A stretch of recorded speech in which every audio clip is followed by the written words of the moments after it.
بسم اللہ الرحمن الرحیم۔ تا کے کسرے کے ساتھ، میم کے کسرے کے ساتھ، بکسرتین ترمذی، تا اور میم دونوں کے ضمے کے ساتھ ترمذی، تا کے فتح کے ساتھ میم کا کسرہ ترمذی، تینوں کی اجازت ہے۔ یہ دریائے جیہون کے کنارے پر ایک گاؤں ہے، یہاں کے حضرت رہنے والے ہیں۔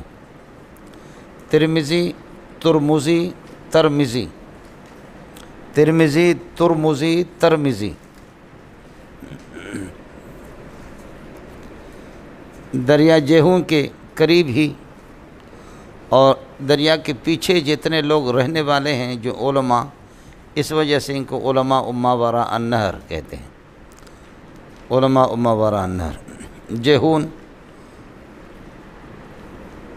یہاں یہ ہے کہ یہ گاؤں ہے، اور ابو عیسیٰ ان کی کنیت ہے، محمد نام ہے، والد کا نام ہے عیسیٰ، اور دادا کا نام ہے یہ کہ سورہ۔ 209 میں حضرت کی پیدائش ہے، 209 میں، اور 279 کے اندر ان کی وفات ہے، امام ترمذی رحمۃ اللہ علیہ کی۔ یہ جہاں بھی آپ کے سامنے آئے گا کہ حدثنا قتیبہ بن سعید، قتیبہ ان کے اساتذہ میں، جہاں پر حدثنا اسحاق بن موسیٰ الانصاری، اسحاق بن موسیٰ انصاری ہے۔ اسی طریقہ پر اللہ آپ کا بھلا کریں، یہ کہ حدثنا حناد و قتیبہ و محمود بن غیلان، یہ تینوں ان کے اساتذہ ہے۔ تو حدثنا کا جو فاعل آئے گا وہ حضرت کے اساتذہ میں سے ہوں گے اور حضرت ہی کا استاد ہوگا۔ امام ترمذی رحمۃ اللہ علیہ کی یہ جو کتاب ہے یہ جامع ہے، اور جامع کی تعریف بخاری میں آپ کے سامنے صبح کو گزر گئی ہے کہ جامع ان کتابوں کو کہتے ہیں کہ جن میں 8 قسم کی یہ کی چیزیں ہوں۔ جامع الترمذی بھی اس کا نام ہے، مشہور یہی ہے، اور سنن الترمذی بھی اس کا نام ہے، سنن الترمذی۔ ایک سنن کی تعریف تو وہ ہے الکتب التی دونت علی ترتیب الکتب الفقہیۃ، جو کتابیں مدون ہوں فقہی ترتیب کے مطابق، وہ سنن کہلاتی ہے، کتاب الطہارت سے، یہ کہ جو شروع ہوں۔ میں نے اغراض مصنفین کی آپ کو بتا دی، آپ کو یاد ہوگا کہ امام مسلم رحمۃ اللہ علیہ وہ اپنی کتاب کو شروع کرتا ہے کتاب الایمان، چونکہ ایمان مقدمے کے بعد ایمان اساسی چیز ہے، اور بخاری وہ بدء الوحی سے شروع کرتا ہے کہ ایمان وہ معتبر ہوگا جو وحی کے مطابق ہو۔ اور باقی حضرات یہ ہے کہ ترمذی ہے، نسائی ہے، ابو داؤد ہے، یہ سارے کے سارے حضرات کہتے ہیں ہم نے کتابیں لکھی ہے مومنین کے لیے اور مسلمانوں کے لیے، اس لیے ایمان اور اسلام سے ہمیں بحث نہیں کرنی ہے، لہذا ہم اعمال سے اور عبادات سے بحث کریں گے۔ عبادات میں سب سے زیادہ نماز ہے، نماز کے لیے طہارت شرط ہے، اس لیے امام ترمذی نے بھی طہارت سے شروع کی، امام نسائی نے بھی طہارت سے شروع کی، ابو داؤد نے بھی اپنی کتاب طہارت سے شروع کی۔ امام مالک اوقات صلوات سے شروع کرتا ہے کہ طہارت اس وقت ضروری ہے جب نماز کا وقت داخل ہو جائے، عام حالات میں طہارت اس وقت کوئی ضروری نہیں، یہاں پر طہارت ضروری ہے جب نماز کا وقت۔ اور ابن ماجہ رحمۃ اللہ علیہ نے آپ سے عرض کیا، مناقب صحابہ اور اتباع نبی سے شروع کیا، اشارہ کر دیا یہ دین ہم تک صحابہ کے ذریعے سے پہنچا ہے۔ یہ مصنفین کے اغراض آپ کو بتایا۔ حضرت کی کتاب کا ایک نام تو یہ ہے کہ جامع الترمذی ہے، سمجھ شریف میں ہے کہ نہیں، جامع الترمذی۔ دوسرا میں نے عرض کیا کہ سنن الترمذی بھی اس کو کہتے ہیں، سنن یہ فقہی ترتیب کے مطابق بھی ہے، سمجھ شریف میں ہے کہ نہیں۔ دوسرا یہ کہ سنن کا معنی معمولات ہے، سنن الترمذی یعنی سنن النبی صلی اللہ علیہ وسلم للترمذی، امام ترمذی کی تصنیف ہے، اس ملابست کی وجہ سے امام ترمذی کی طرف نسبت ہوگی، ترمذی کی سننیں نہیں ہوتے ہیں، سنن النبی صلی اللہ علیہ وسلم۔ جیسے کہ اس کتاب کے آخر میں ایک رسالہ ہے شمائل الترمذی، امام ترمذی کے شمائل اور اخلاق اور عادات، امام ترمذی کے اخلاق اور عادات کو ہمیں کیا کرنا ہے، تو شمائل النبی صلی اللہ علیہ وسلم وہ نبی کے شمائل ہے، لیکن للترمذی امام ترمذی کی تصنیف ہے، اس وجہ سے امام ترمذی کی طرف نسبت۔ یہاں بھی سنن الترمذی کا معنی ہوگا سنن النبی صلی اللہ علیہ وسلم، معمولات النبی۔ سنت اور حدیث دونوں میں فرق میں نے آج آپ کو بتایا، دونوں میں اجتماعی مادہ ہے، یاد ہے کہ نہیں ہے؟ دونوں میں اجتماعی مادہ، یعنی تین عموم خصوص میں وجہ نے تین مادہ، اجتماعی مادہ، حدیث بھی ہو سنت بھی ہو، صرف حدیث سے صحیح ہو لیکن سنت نہ ہو، احادیث منسوخہ، صرف سنت ہو عمل ہو، جیسے کہ آپ سے عرض کر دیا کہ صحابہ کے یہ ہے کہ اقوال اور افعال کو علیکم بسنتی و سنت الخلفاء الراشدین، خلفاء الراشدین کے اعمال کو ان کو بھی سنن کہا گیا ہے، ان پر بھی سنت کا ہے۔ یہ تین مادہ آج آپ سے عرض۔ اس کا دوسرا نام ہے سنن الترمذی، مشہور جامع الترمذی، جامع ہے، جامع چونکہ 8 چیزیں اس میں، سنن الترمذی۔ تیسرا نام ہے اس کا الجامع المعلل، اس کا تیسرا نام ہے الجامع المعلل، وہ جامع جس میں احادیث کی بیان کردہ علتیں ہوں، وہ جامع کی جس کے اندر احادیث کی علتیں بیان شدہ ہو، الجامع المعلل۔ سمجھ رہی ہیں کہ یہ حدیث جو ہے نا یہ ضعیف ہے، یہ حدیث معلول ہے، اس میں علت کیا ہے؟ یہ اس کتاب کے اندر جو احادیث ہے نا جو معلول ہے، ان معلولات کو مستقل امام ترمذی نے کتاب العلل کے نام سے، اللہ آپ کا بھلا کرے، جمع کیا ہے، لیکن آپ کی اطلاع کے لیے عرض ہے، اللہ کے لیے سمجھ لینا مسئلہ۔ آپ کی اس ترمذی کے آخر کے اندر شمائل سے پہلے ایک رسالہ ہے، کتاب العلل۔ لوگ یہ سمجھتے کہ علل یہی ہے، حالانکہ یہ علل، اس کو علل کہنا غلط ہے، یہ علل نہیں ہے، یہ مقدمہ لاحقہ ہے۔ ترمذی نے پہلے کتاب لکھی، کتاب لکھنے کے بعد پھر اس کا مقدمہ لکھا، وہ مقدمہ لاحقہ ہے۔ ایک مقدمہ سابقہ ہوتا ہے اور ایک مقدمہ لاحقہ ہے۔ کتاب لکھنے کے بعد مقدمہ اس کا لکھا، وہ چند صفحات کی ہے جو 2-3 دن میں ہم لوگ اس کو پڑھتے ہیں، کتاب ختم کرنے کے بعد، شمائل سے پہلے اس کو کتاب العلل کہہ رہے ہیں۔ وہ کتاب العلل نہیں ہے، بلکہ وہ مقدمہ لاحقہ لجامع ترمذی، ترمذی شریف کے مقدمہ لاحقہ۔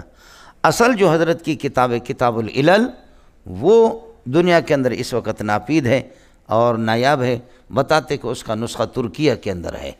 یعنی یہ جو احادیث کے اندر جو علتیں، ان کو مستقل ایک کتاب میں جمع کیا گیا ہے، مستقل ایک کتاب۔ تو اصل کتاب العلل وہی ہے جو میں نے عرض کیا کہ مخطوطہ ہے اور نایاب ہے، ترکیہ میں بتاتے کہ ہے، باقی ہے کہ نہیں ہے۔ آپ کو مسئلہ سمجھ میں آ گیا؟ امام ترمذی رحمۃ اللہ علیہ، حضرت امام ترمذی رحمۃ اللہ علیہ کی تقوی اور طہارت، اور اسی طریقہ پر اللہ آپ کا بھلا کریے ہے کہ آپ کا حافظ ہے، قوت حافظ ہے، یہ نہایت ہی مشہور ہے۔ ایک واقعہ جیسے کہ بتاتے ہیں کہ آپ کے کہ حج کے موقع پر حج پر جا رہے تھے، آخری دنوں میں نابینا ہو گئے تھے، تو ایک جگہ اونٹ پر سوار ہو کر کے اونٹ جیسے گزرا، جیسے کہ مجھے اندازہ ہو گیا کہ مسجد سے میرا اونٹ گزر رہا ہے، یہاں سے اپنے سر سے نیچے کیا، لوگوں سے پوچھا کہ ادھر کوئی درخت ہے یا نہیں ہے؟ کہا یہاں تو کوئی درخت نہیں۔ کہا میں نے سر اس لیے میں نے نیچے کیا ہے کہ یہاں سے سواری لوگ گزرتے تھے اونٹوں پر، تو اس درخت کے کانٹے ان کو لگتے تھے، شاخیں لگتی تھی، یہ درخت یہاں تھا۔ انہوں نے کہا یہاں تو کوئی درخت نہیں ہے۔ فرمایا کہ اگر اس جگہ پر میرے اندازے کے مطابق اگر درخت نہ ہو تو پھر میرا حافظہ کمزور ہو چکا ہے، تو پھر میں حدیث نہیں پڑھاؤں گا، لیکن معلوم کرو قرب و جوار کے لوگوں سے کہ یہاں کوئی درخت تھا نہیں تھا۔ معلوم کیا گیا، لوگوں نے بتایا واقعتاً یہاں چند سال پہلے درخت تھا، اس کو کاٹا گیا، اب اس کے نام اندازہ مولانا اس انداز پہ۔ بعض لوگ کہتے ہیں کہ صاحب کشف بھی تھا، اس کو کشف ہوتا تھا، یہ تو کشفی واقعہ ہے، اس طریقہ پر ان کا یہ ہے کہ معلوم کر لینا۔ آپ کو ایک محدثین کے 2 ثبت پہنچے تھے، بعض لوگ کہتے ہیں کہ 40 حدیثیں تھیں اس میں، بعض کہتے ہیں کہ 2 ثبت معنی محدث کی روایت کردہ حدیثیں ان میں تھیں، اور ان کی اجازت مل گئی تھی امام ترمذی کو غائبانہ کہ یہ کتاب آپ کو بھیج رہے ہیں، یہ کتاب آپ کو اجازت ہے۔ ان میں تحریر شدہ حدیثیں تھیں اس محدث کی، لیکن اس محدث سے حضرت کی ملاقات تھی نہیں آمنے سامنے۔ سفر کے دوران، حج کے سفر کے دوران دیکھا کہ وہی محدث ہے جس کی روایتیں میرے پاس ہے، تو کہا آج تو اجازت لے لوں، آمنے سامنے ان سے اجازت لے لوں۔ تو حضرت کے پاس گئے اور ان سے کہا، امام ترمذی جب گھر سے نکلا تھا تو کچھ کاپیاں اپنے تھیلی میں ڈالی تھیں، اور انہوں نے یہ سمجھا کہ یہ وہ کاپیاں ہیں اور یہ وہ کتابیں ہیں جن میں اس محدث کی روایت کردہ حدیثیں، جبکہ غلط فہمی سے اس نے جلدی میں دوسری کاپیاں اٹھائی تھی۔ محدث سے ملا اور ان سے کہا کہ آپ کی کچھ تحریر کردہ روایتیں میرے پاس ہے، آپ ان کی براہ راست میں آپ کے سامنے ان کو تلاوت کرتا ہوں، آپ مجھے ان کی اجازت دے دیں۔ تو اس محدث نے کہا کہ ٹھیک ہے، آپ پڑھ لیں ان کو۔ تو امام ترمذی نے جیسے تھیلی سے وہ کتابیں نکالی کہ جس میں محدث کی حدیثیں لکھی ہوئی، جب تھیلی سے کتابیں نکالی تو دیکھا سبحان اللہ، یہ تو اللہ کا خالی کاپیاں ہیں، اور وہ میں ادھر چھوڑ کر کے آ گیا ہوں، جلدی جلدی میں ہو جاتا آدمی کو۔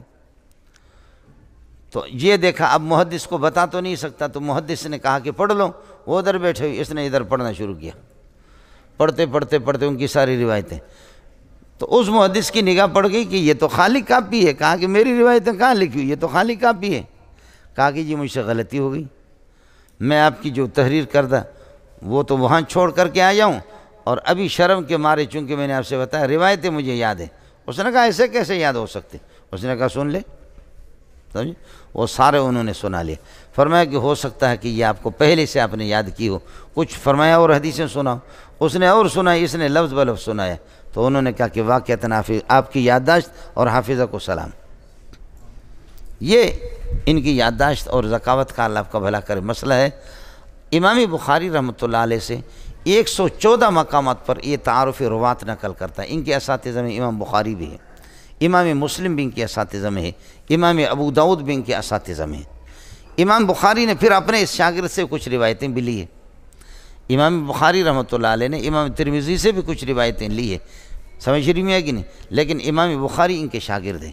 لیکن یاد رکھ لینا کہ پورے ترمذی کے اندر انہوں نے امام بخاری کا فقہی کوئی مسئلہ نقل نہیں کیا، ایک راوی کے بارے میں کہا، تعارف اس کا نقل کیا، آئے سمجھ میں؟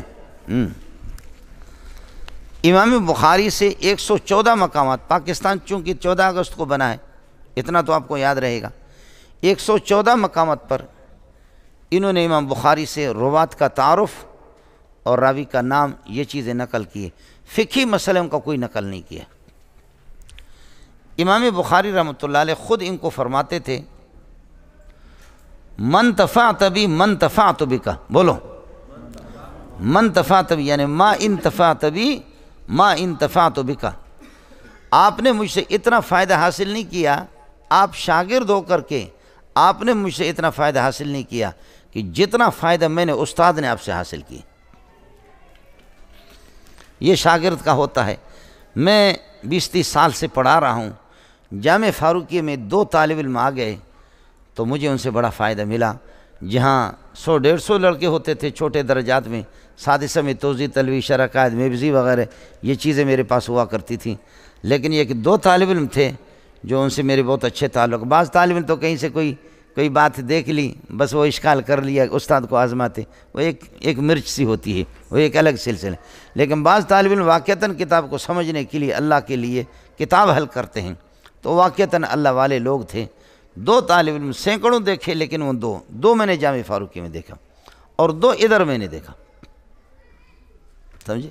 یہاں پہلا سال جب میں آیا، 30-35 لڑکے یہاں یہ جھوپڑیوں میں میرے ساتھ پڑھنے والے، تو 30-35 میں اللہ آپ کا بھلا کرے 2 لڑکے تھے کہ جو کہ میں نے فاروقی میں 700 لڑکوں کو پڑھایا، خدا کی قسم ان میں وہ مزہ نہیں دیکھا جو ان 2 میں دیکھا۔ پہلا سال تھا میرا اور میں اکیلا آدمی پڑھانے والا، سمجھے؟ تو طالب علم جب اچھا ہوتا ہے نا تو پھر استاد کا دماغ استاد خوش بھی ہوتا ہے۔ تحفہ میں سخن نداری قوت تکلم از متکلم مجو، جب تک آپ کی توجہ نہیں ہوگی آپ لینے کی کوشش نہیں کریں گے، متکلم کھلے گا نہیں۔ متکلم اس وقت کھلتا ہے جب دیکھتا ہے کہ انہوں نے اپنی جھولیاں پھیلائی ہے اور یہ لینا چاہ رہے ہیں۔ 2 طالب علم تھے مول صاحب، یہ 2 طالب علم آ گئے ذوالقعدہ کے تقریباً 15-20 کو آ گئے، ابھی تو شوال چل رہا ہے نا، ہمارے یہاں ذوالقعدہ میں ایسے آ کر کے سبق میں بیٹھ گئے، 30 لڑکے تھے اس طرح، تو ان سے کچھ زائد یہ آ کر کے یہ 2 طالب علم بیٹھے رہے۔ ایک دن میں نے کہا سما کر رہے ہیں، دوسرے دن بیٹھے رہے، تیسرے دن بیٹھے رہے، اللہ خیر کرے، داخلہ نہیں لے رہے۔ تو تیسرے دن پھر ناظم صاحب کو، ہمارا ایک مرحوم ناظم تھا جو اللہ کو پیارے ہو گئے، سمجھے بھائی جان، تو ناظم صاحب کو انہوں نے کہا کہ ہمیں یہاں داخلہ دے دوں۔ ناظم نے کہا اب تو یہ کہ 1.5 مہینہ گزر چکا، تو مجھ سے ملے، میں نے کہا الو کے پٹے تم لوگ آئے کہاں، گجراں والے کے تھے، اس طریقے پر آپ کیسے آ گئے، سمجھے؟ تو انہوں نے کہا کہ استاد جی بات صاف سی ہے، ہمارا داخلہ ادھر بھی ہے، ادھر بھی ہے، ادھر بھی ہے، ادھر بھی ہے، 4 مدرسوں میں بڑے بڑے کراچی کے مدرسے. انہوں نے کہا کہ ادھر بھی ہم نے پڑھا، ادھر بھی پڑھا. 1 ہفتہ ادھر رہے، ایسے ایسے داخلہ تھا، کبھی 1 دن ادھر جاتے ادھر جاتے، سمجھے. لیکن یہ کہ بس ہم ادھر آ گئے. ناظم کو میں نے کہا بھائی داخلہ دے دو، سمجھے. تو انہوں نے میرا دماغ بھی درست کر دیا. 1-2 جگہ میں نے جیسے غلط پڑھائی تو ایسے کرتے تھے، سمجھے. تو جیسے کہیں پر میں پٹلی سے ٹل جاتا تھا تو ایسے ہی کرتے تھے، تو میرا دل خوش ہوتا تھا مجھ سے. امام بخاری رحمۃ اللہ علیہ فرماتے من تفعت بی من تفعت بک. آپ نے مجھ سے اتنا نفع حاصل نہیں کیا امام ترمذی کو جتنا نفع میں نے آپ سے حاصل کیا. آپ کو میں نے اس طرح نہیں پڑھایا بلکہ دل سے پڑھایا اور ہوش کے ساتھ پڑھایا. ایک تو یہ ہے، اس لیے استاد کو پھر خوب کھل کر کے اس کا پورا مطالعہ کرنا ہوتا ہے، احتیاط سے استاد کو پڑھانا ہوتا ہے. ایک دوسرا مقصد اس کا علامہ ورشہ کشمیری بیان کرتا ہے من تفعت بی من تفعت بک، یا دوسرا یہ کہ مستفدت منی مستفدت منک. دوسری عبارت یہ ہے مستفدت منی مستفدت منک. آپ نے مجھ سے اتنا فائدہ حاصل نہیں کیا کم استفدت منک، جیسے میں نے آپ سے فائدہ حاصل کیا. اس کا ترجمہ یہ دوسرے ماں پر کاف داخل گئے. مستفدت منی منافی ہے، تو نے مجھ سے اتنا استفادہ نہیں کیا. مستفدت منک یعنی کم استفدت منک، جیسے کہ میں نے آپ سے. اور پہلے من تفعت بی، سمجھے، من تفعت بی اکثر ممن تفعت ممن تفعت بک. من تفعت بی من تفعت بک، جو میں نے آپ سے نفع حاصل کیا ہے وہ اللہ آپ کا بھلا کہ اکثر ممن تفعت بی، وہ زیادہ ہے کہ آپ نے مجھ سے کم کیا، میں نے آپ سے زیادہ کیا، سمجھے. زیادہ عبارت بہترین مستفدت منی مستفدت منک، اس کو آپ لگا دو. آپ نے مجھ سے اتنا استفادہ نہیں کیا جتنا استفادہ میں نے آپ سے کیا. وہ کیا ہے؟ علامہ ورشہ کشمیری فرماتے ہیں کہ اللہ نے امام بخاری کا علم ان کے ذریعے سے دنیا میں پھیلایا. اگر آپ نے سمجھے تو میں سمجھا دیتا ہوں آپ کو. شیخ الہند مولانا محمود حسن دیوبندی نے قاسم العلوم والخیرات سے اتنا استفادہ نہیں ہوا کہ جتنا قاسم العلوم کو اللہ نے محمود سے پھیلائے.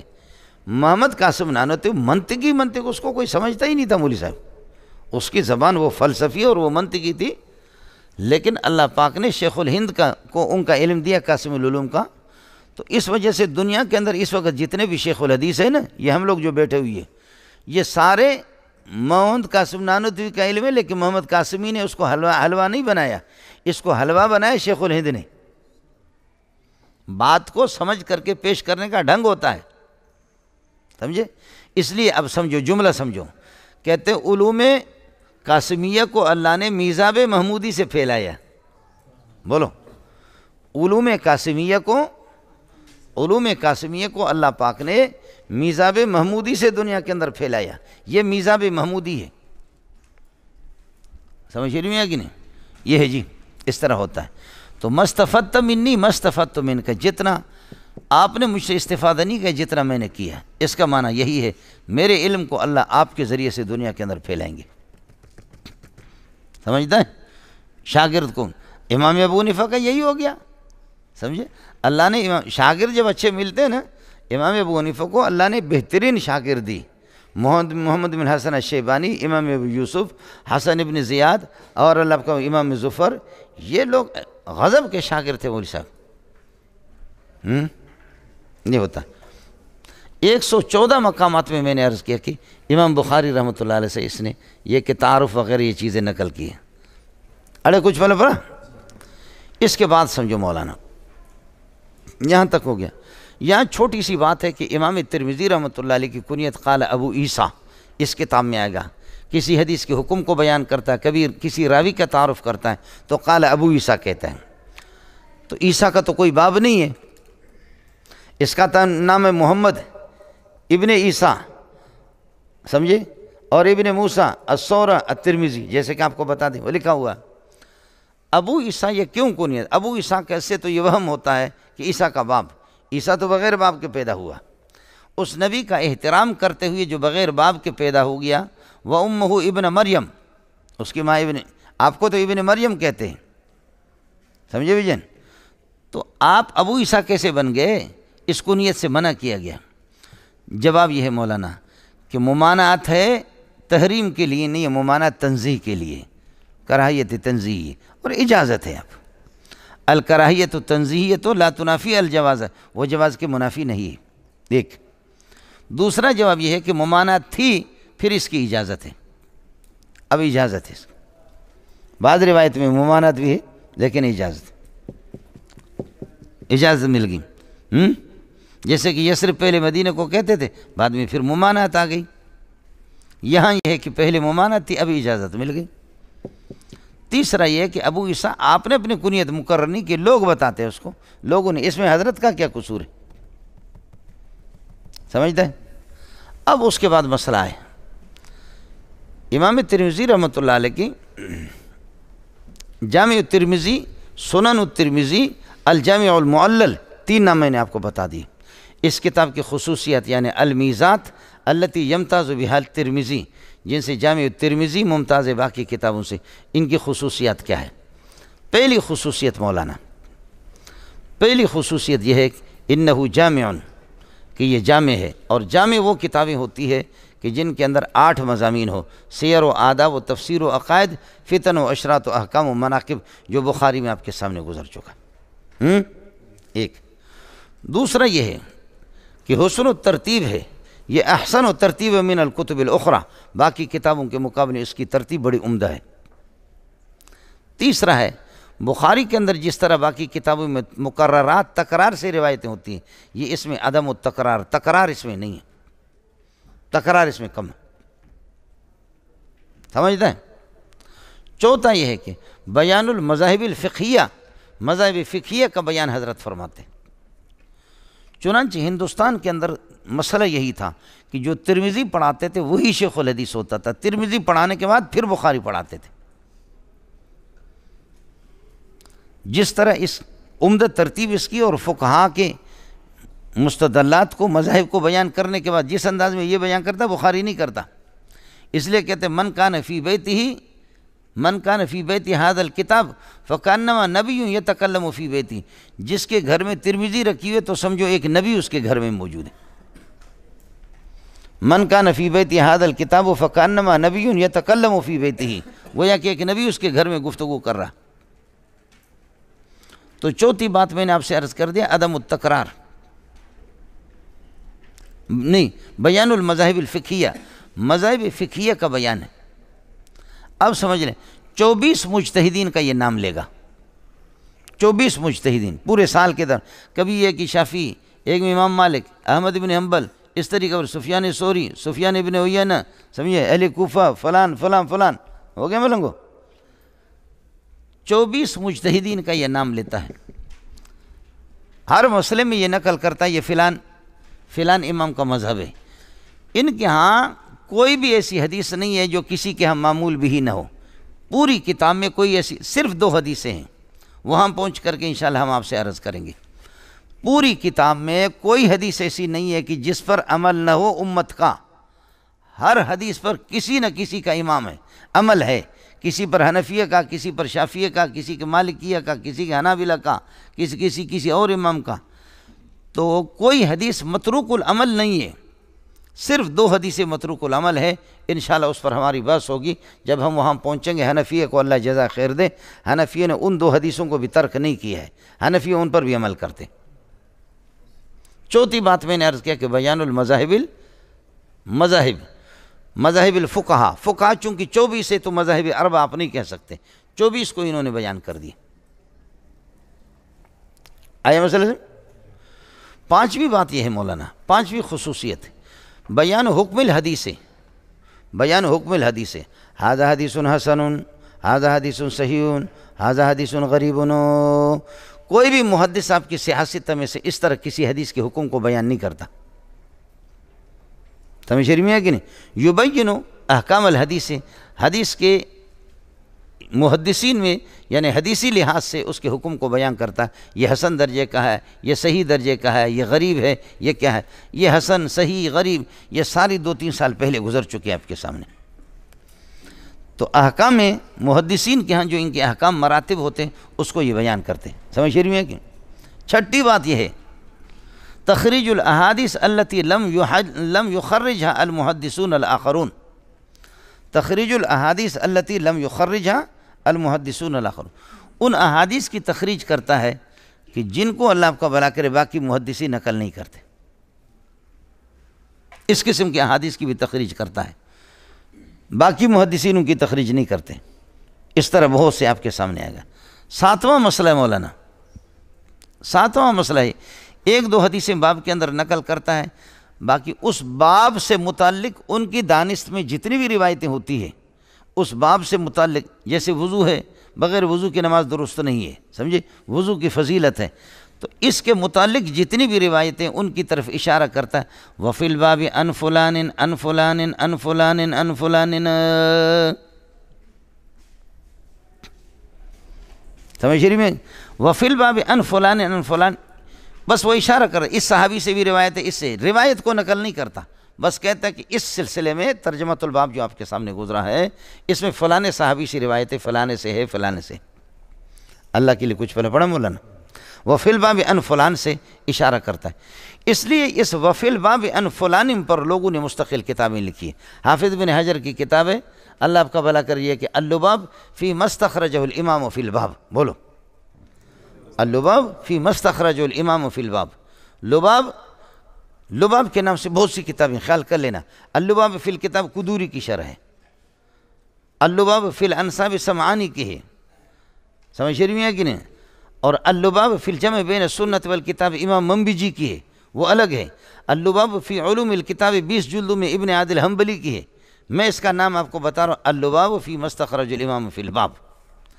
اس کی وجہ ہے کہ یہ کتاب نایاب ہے، بہت کم ہے، اس کو اٹھا کر کے ہمارے کراچی کے ایک بہت مولوی نے نام لکھا، اس کا نام کر دیا کاف شین فا نون کاف الف اور با، اپنی طرف نسبت کر دی کہ یہ میں نے اس طرح کمال کر دیا۔ علامہ مبارک پوری رحمۃ اللہ علیہ نے بھی حافظ سے چوری کی اور انہوں نے بھی چوری کر دی، اس طرح اکابرین بھی دوسروں کی چیزیں اپنی طرف بھی نسبت کرتے ہیں۔ اصل کتاب حضرت اقدس حافظ صاحب کی ہے، اللباب فی مستخرج، اور لباب کے نام سے میں نے آپ کو بہت سی کتابیں بتائیں، سمجھے۔ آپ چونکہ علماء ہیں تو اللباب فی الجمع بین السنت والکتاب آپ لے لیں، امام منبج مجلس کے وزن پر ہے، 2 جلدوں میں، بڑی پیاری چیز ہے، غضب کا محدث ہے، یہ پہلی مرتبہ یا مکتبۃ العاصمہ الغفوریہ سے بھی چھپی ہے، لیکن 1417 میں پہلی مرتبہ جب میں نے حج کیا، حج کے دوران مجھے ملا تو میں نے دونوں جلدیں بلیستیاب پڑھی، سمجھ رہی ہیں کہ اللباب فی الجمع بین۔ اور اسی طرح ابن عادل حنبلی کی جو اللباب فی علوم الکتاب تفسیر 20 جلدوں میں آ گئی، وہ بھی دنیا میں پہلی مرتبہ چھپ گئی ہے، یعنی چنانچہ دراصل میں یوں، اڑے کچھ پھلا پڑا نہیں بیڑا، یہ اللباب فی مستخرج الامام فی الباب، بات آئی سمجھ۔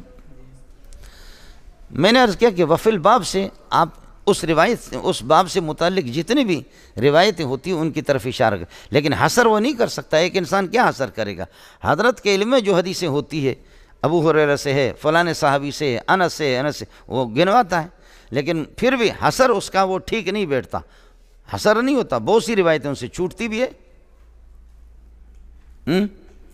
7ویں خصوصیت میں نے آپ سے عرض کر دی کہ روایت کا استیعاب فرماتے ہیں وفی الباب عن فلان سے۔ 8ویں بات مولانا سمجھو، 8واں مسئلہ یہ ہے کہ ما یتعلق بالباب من الحدیث، حدیث کا جو حصہ باب کے ساتھ تعلق رکھتا ہے اس کو ذکر کرتا ہے، اس طرح بھی ہوتا ہے، سمجھ رہی ہے کہ نہیں۔ 9ویں بات مسئلہ مولانا، 9ویں خصوصیت وہ ہے کہ کبھی کسی باب کے اندر، کسی حدیث کے اندر کوئی طویل قصہ ہوتا ہے تو اختصار کرتا ہے، وفی قصۃ طویلۃ، یہ کہے گا وفی الباب قصۃ طویلۃ، یہ بھی ہوتا ہو گیا مولانا، اشارہ بھی کرتا ہے۔ 10ویں بات مولانا، بیان علت الحدیث، حدیث کی علت کو بیان کرتا ہے کہ یہ ضعیف ہے، اس کی علت کیا ہے، یہ معلول ہے، اس کی علت کیا ہے۔ 11واں ہے تعارف الروات، روات کا تعارف کرتا ہے، اور یہ تعارف 114 مقامات پر امام بخاری سے، زیادہ تر امام بخاری سے لیتا ہے، تعارف الروات 11۔ 12واں مسئلہ ہے التمییز بین المتشابہین، ایک نام کے دو راوی ہے، منظور دو ہے، لیکن ایک منظور ابن نیک محمد ہے، ایک منظور کوئی اور ہے۔ التمجیز بین اسماء الروات کی جہاں پر متشابہ ہو اسماء متشابہات میں، ان میں بتاتا کہ یہ جو میں بتا رہا ہوں یہ کون ہے، تمییز بھی ان میں کرتا۔ جیسے کہ افریقی صاحب ہے اور دوسرے لوگ ہیں، ان میں فرق بیان کرتا۔ اڑے کچھ پہلے پڑھا مولانا 11۔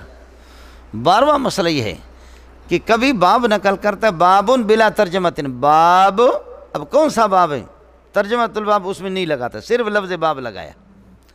اس میں اشارہ کرتا ہے کہ یتعلق بما قبلہ، یہ ما قبل کے ساتھ اس کا تعلق ہے۔ یتعلق بما قبلہ، ما قبل کے ساتھ تعلق ہے، اس کا بڑ بچہ ہے۔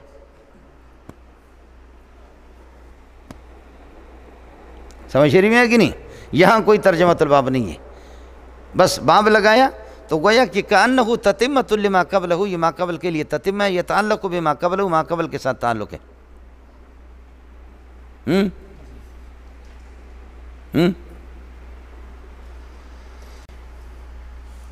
کتنے ہو گئے؟ 12 13 13۔ 14واں مسئلہ ہے مولانا،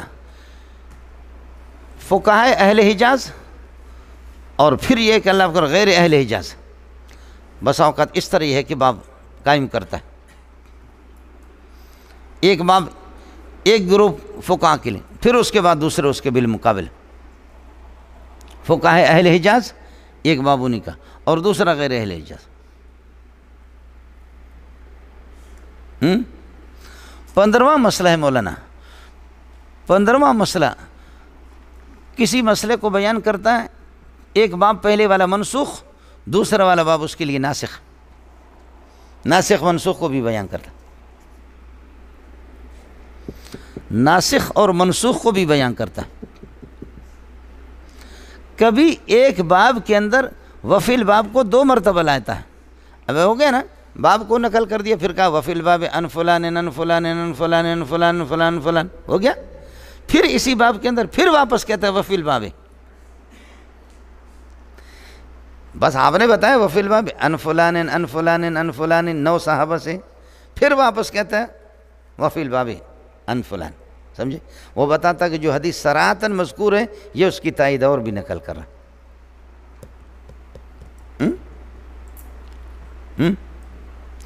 17واں مسئلہ 17واں یہ ہوتا ہے کہ کبھی ایک حدیث ہے، اس کے 2 وصف ہے، ھذا حدیث حسن صحیح، ھذا حدیث حسن غریب، ھذا حدیث حسن۔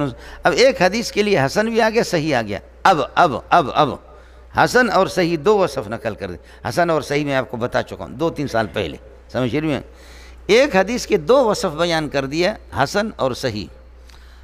اب ان میں سے جو وصف آپ کی نگاہ میں غالب ہوتا ہے کہ یہ 2 وصف ہے، لیکن ان میں سے جو غالب ہوتا ہے غالب کو پہلے نقل کرتا ہے، ان اوصاف میں سے جو غالب آپ کی نگاہ میں اور آپ کی تحقیق کے مطابق ہو تو وہ اللہ آپ کا بھلا کرے اس کو پہلے نقل کرتا ہے، سمجھتا ہے؟ وَأَقُولُ قَوْلِي هَذَا وَأَسْتَغْفِرُ اللَّهَ لِي وَلَكُمْ وَلِسَائِرِ الْمُسْلِمِينَ فَاسْتَغْفِرُوهُ إِنَّهُ هُوَ الْغَفُورُ الرَّحِيمُ۔ مزید ویڈیوز کے لیے آپ ہمارے فیس بک پیج کو لائک کریں اور ساتھ ہی ہمارے یوٹیوب چینل کو بھی سبسکرائب کریں تاکہ کسی بھی ناگہانی کی صورت میں آپ کو ہماری ویڈیوز بر وقت مل سکے۔